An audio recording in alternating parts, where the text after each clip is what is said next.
क्लीं ऐं श्री कालिकायै नमः। या देवी सर्वभूतेषु मां कालरात्रिरूपेण संस्थिता नमस्तस्यै नमस्तस्यै नमस्तस्यै नमो नमः। आज नवरात्रि के 7वें दिन मां दुर्गा के 7वें रूप मां कालरात्रि की विधिवत पूजा अर्चना की जाती है। मां कालरात्रि की पूजा से शनि दोष खत्म हो जाता है। शत्रुओं और विरोधियों को नियंत्रित करने के लिए मां कालरात्रि की उपासना अत्यंत शुभ होती है।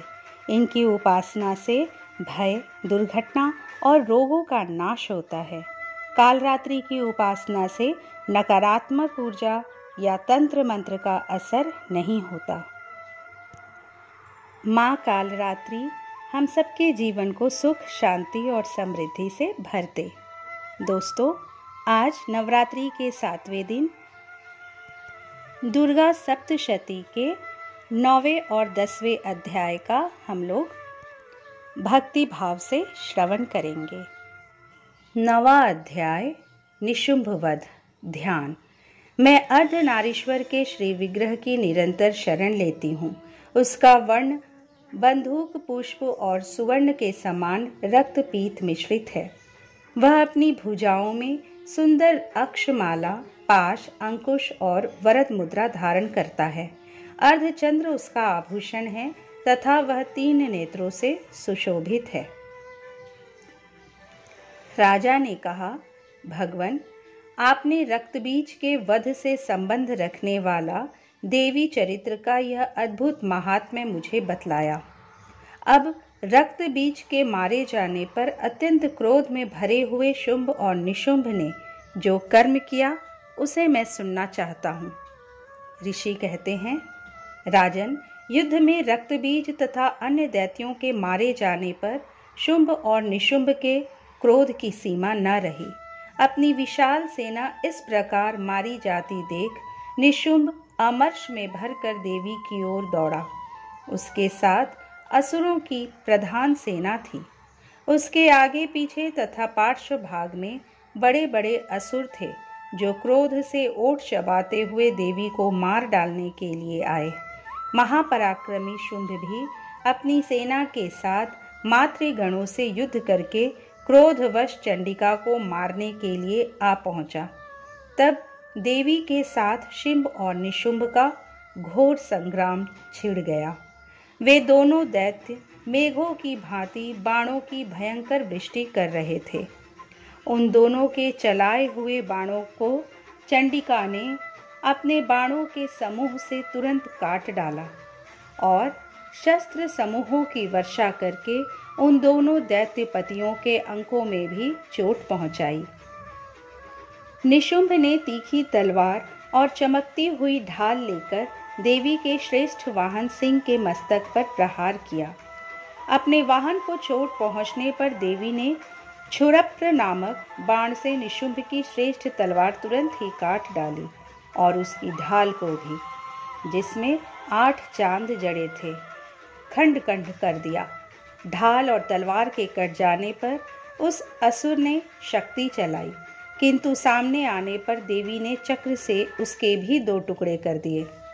अब तो निशुंभ क्रोध से जल उठा और उस दानव ने देवी को मारने के लिए शूल उठाया, किंतु देवी ने समीप आने पर उसे भी मुक्के से मारकर चूर्ण कर दिया। तब उसने गदा घुमाकर चंडी के ऊपर चलाई, परंतु वह भी देवी के त्रिशूल से कटकर भस्म हो गई। तदंतर दैत्यराज निशुंभ को फरसा हाथ में लेकर आते देख देवी ने बाण समूहों से घायल कर धरती पर सुला दिया।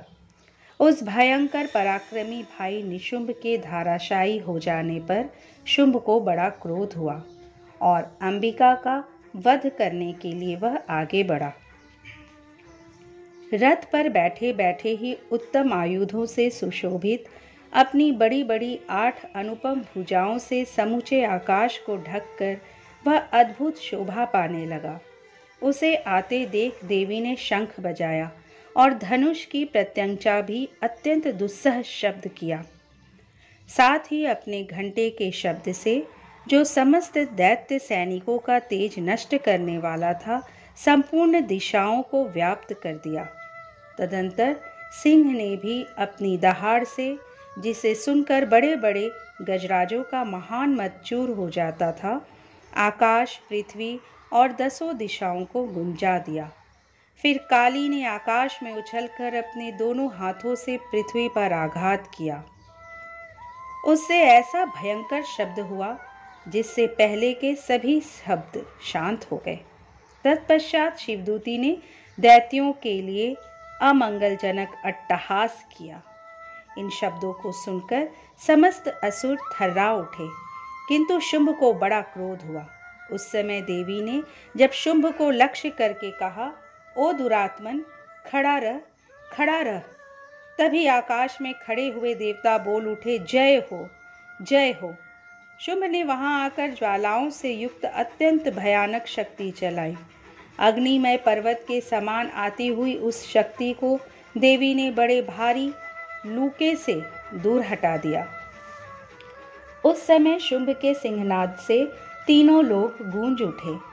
राजन, उसकी प्रतिध्वनि से वज्रपात के समान भयानक शब्द हुआ, जिसने अन्य सब शब्दों को जीत लिया। शुंभ के चलाए हुए बाणों के देवी ने और देवी के चलाए हुए बाणों के शुंभ ने अपने भयंकर बाणों द्वारा सैकड़ों और हजारों टुकड़े कर दिए। तब क्रोध में भरी हुई चंडिका ने शुंभ को शूल से मारा। उसके आघात से मूर्छित हो वह पृथ्वी पर गिर पड़ा। इतने में ही निशुंभ को चेतना हुई और उसने धनुष हाथ में लेकर बाणों द्वारा देवी, काली तथा सिंह को घायल कर डाला।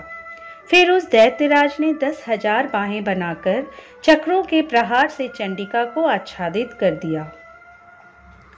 तब दुर्गम पीड़ा का नाश करने वाली भगवती दुर्गा ने कुपित होकर अपने बाणों से उन चक्रों तथा बाणों को काट गिराया।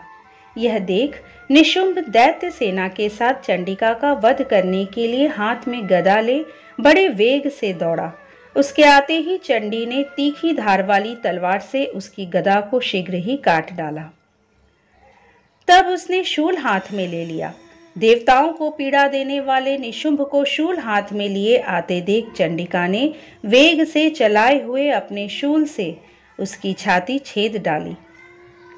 शूल से विदीर्ण हो जाने पर उसकी छाती से एक दूसरा महाबली एवं महापराक्रमी पुरुष खड़ी रह कहता हुआ निकला। उस निकलते हुए पुरुष की बात सुनकर देवी ठठाकर हंस पड़ी और खड्ग से उन्होंने उसका मस्तक काट डाला। फिर तो वह पृथ्वी पर गिर पड़ा। तदंतर सिंह अपनी दाढ़ों से असुरों की गर्दन कुचल कर खाने लगा। यह बड़ा भयंकर दृश्य था। उधर काली तथा शिवदूती ने भी अन्यान्य दैत्यों का भक्षण आरंभ किया। कौमारी की शक्ति से विदीर्ण होकर कितने ही महादैत्य नष्ट हो गए। ब्रह्माणी के मंत्रपूत जल से निस्तेज होकर कितने ही भाग खड़े हुए। कितने ही दैत्य माहेश्वरी के त्रिशूल से छिन्न भिन्न हो धराशायी हो गए। वाराही के थुथुन के आघात से कितनों का पृथ्वी पर कचूमर निकल गया। वैष्णवी ने भी अपने चक्र से दानवों के टुकड़े टुकड़े कर डाले। ऐन्द्री के हाथ से छूटे हुए वज्र से भी कितने ही प्राणों से हाथ धो बैठे।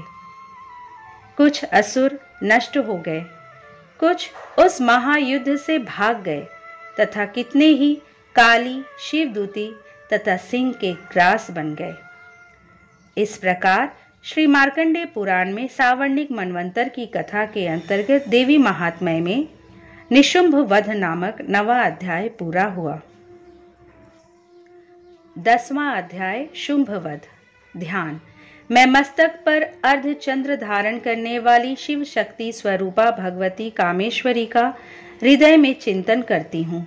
वे तपाए हुए सुवर्ण के समान सुंदर है। सूर्य, चंद्रमा और अग्नि ये ही 3 उनके नेत्र हैं तथा वे अपने मनोहर हाथों में धनुष, बाण, अंकुश, पाश और शूल धारण किए हुए हैं। ऋषि कहते हैं, राजन, अपने प्राणों के समान प्यारे भाई निशुंभ को मारा गया देख तथा सारी सेना का संहार होता जान शुंभ ने कुपित होकर कहा, दुष्ट दुर्गे, तू बल के अभिमान में आकर झूठ मूठ का घमंड न दिखा। तू बड़ी मानिनी बनी हुई है, किंतु दूसरी स्त्रियों के बल का सहारा लेकर लड़ती है। देवी बोली, ओ दुष्ट, मैं अकेली ही हूं। इस संसार में मेरे सिवा दूसरी कौन है? देख, ये मेरी ही विभूतियां हैं, अतः मुझ में ही प्रवेश कर रही हैं। तदंतर ब्रह्माणी आदि समस्त देवियां अंबिका देवी के शरीर में लीन हो गई। उस समय केवल अंबिका देवी ही रह गई। देवी बोली, मैं अपनी ऐश्वर्य शक्ति से अनेक रूपों में यहाँ उपस्थित हुई थी। उन सब रूपों को मैंने समेट लिया। अब अकेली ही युद्ध में खड़ी हूं। तुम भी स्थिर हो जाओ। ऋषि कहते हैं, तदंतर देवी और शुंभ दोनों में सब देवताओं तथा दानवों के देखते देखते भयंकर युद्ध छिड़ गया। बाणों की वर्षा तथा तीखे शस्त्रों एवं दारुण अस्त्रों के प्रहार के कारण उन दोनों का युद्ध सब लोगों के लिए बड़ा भयानक प्रतीत हुआ। उस समय अंबिका देवी ने जो सैकड़ों दिव्य अस्त्र छोड़े, उन्हें दैत्यराज शुंभ ने उनके निवारक अस्त्रों द्वारा काट डाला। इसी प्रकार शुंभ ने भी जो दिव्य अस्त्र चलाए, उन्हें परमेश्वरी ने भयंकर हुंकार शब्द के उच्चारण आदि द्वारा खिलवाड़ में ही नष्ट कर डाला। तब उस असुर ने सैकड़ों बाणों से देवी को आच्छादित कर दिया। यह देख क्रोध में भरी हुई उन देवी ने भी बाण मारकर उसका धनुष काट डाला। धनुष कट जाने पर फिर दैत्यराज ने शक्ति हाथ में ली, किंतु देवी ने चक्र से उसके हाथ की शक्ति को भी काट गिराया। तत्पश्चात दैत्यों के स्वामी शुंभ ने 100 चांद वाली चमकती हुई ढाल और तलवार हाथ में ले उस समय देवी पर धावा किया। उसके आते ही चंडिका ने अपने धनुष से छोड़े हुए तीखे बाणों द्वारा उसकी सूर्य किरणों के समान उज्जवल ढाल और तलवार को तुरंत काट दिया। फिर उस दैत्य के घोड़े और सारथी मारे। धनुष तो पहले ही कट चुका था। अब उसने अंबिका को मारने के लिए उद्यत हो भयंकर मुदगर हाथ में लिया। उसे आते देख देवी ने अपने तीक्ष्ण बाणों से उसका मुदगर भी काट डाला। तिस पर भी वह असुर मुक्का तानकर बड़े वेग से देवी की ओर झपटा। उस दैत्य राज ने देवी की छाती में मुक्का मारा। तब उन देवी ने भी उसकी छाती में एक चांटा जड़ दिया। देवी का थप्पड़ खाकर दैत्यराज शुंभ पृथ्वी पर गिर पड़ा, किंतु पुनः सहसा पूर्ववत उठकर खड़ा हो गया। फिर वह उछला और देवी को ऊपर ले जाकर आकाश में खड़ा हो गया। तब चंडिका आकाश में भी बिना किसी आधार के ही शुंभ के साथ युद्ध करने लगी। उस समय दैत्य और चंडिका आकाश में एक दूसरे से लड़ने लगे। उनका वह युद्ध पहले सिद्ध और मुनियों को विस्मय में डालने वाला हुआ।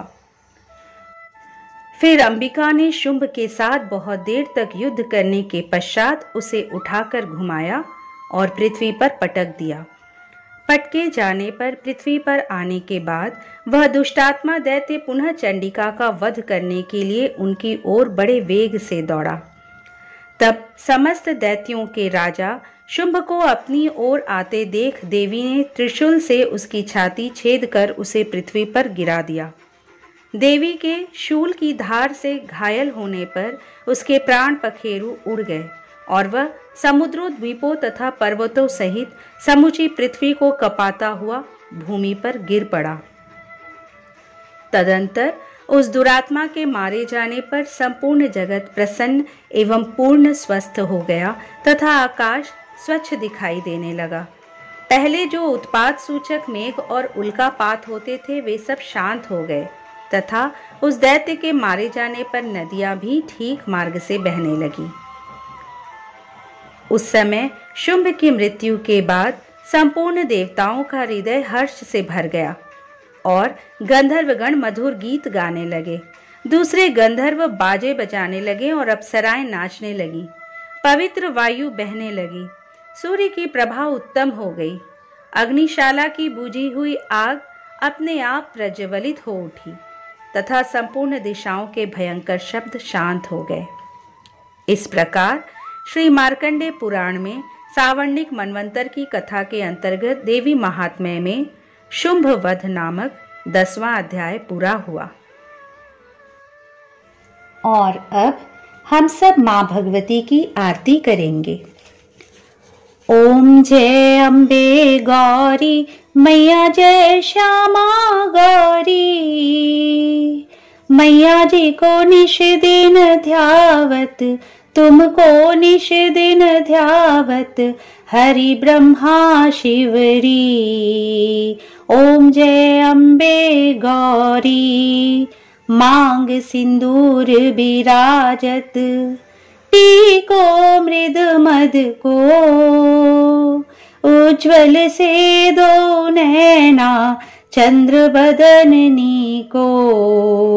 ओम जय अम्बे गौरी, कनक समान कलेवर, रक्तांबर राजे, रक्त पुष्प गल माला कंठन पर साजे।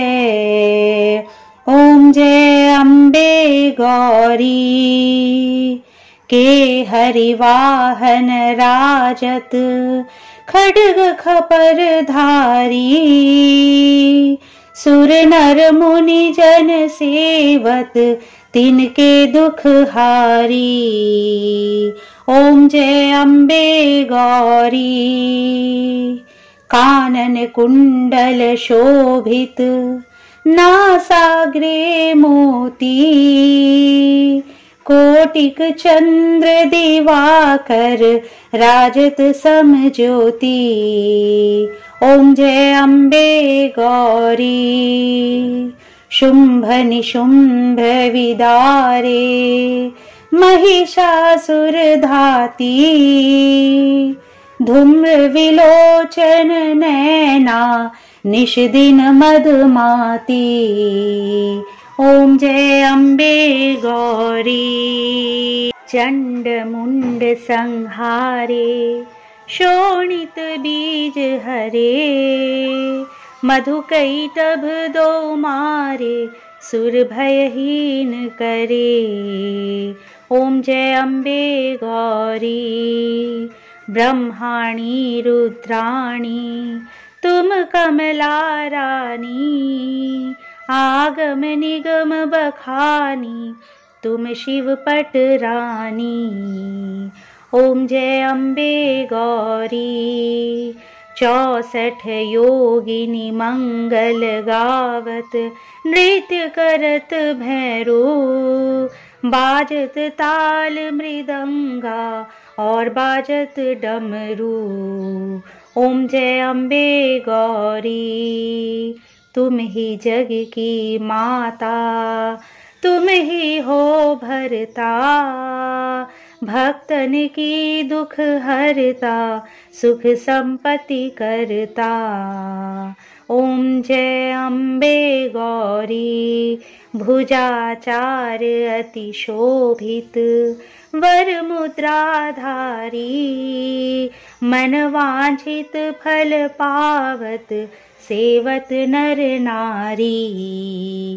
ओम जय अम्बे गौरी, कंचन थाल विराजत, अगर कपूर बाती, श्रीमाल के तुम्हें राजत, कोटि रतन ज्योति। ओम जय अम्बे गौरी, श्री अम्बे जी की आरती, जो कोई नर गावे, कहत शिवानंद स्वामी, भजत हरि हर स्वामी, मन वांछित फल पावे। ओम जय अम्बे गौरी, ओम जय अम्बे गौरी, मैया जय श्यामा गौरी। मैया जी को निश दिन ध्यावत, तुमको निश दिन ध्यावत, हरि ब्रह्मा शिवरी। ओम जय अम्बे गौरी।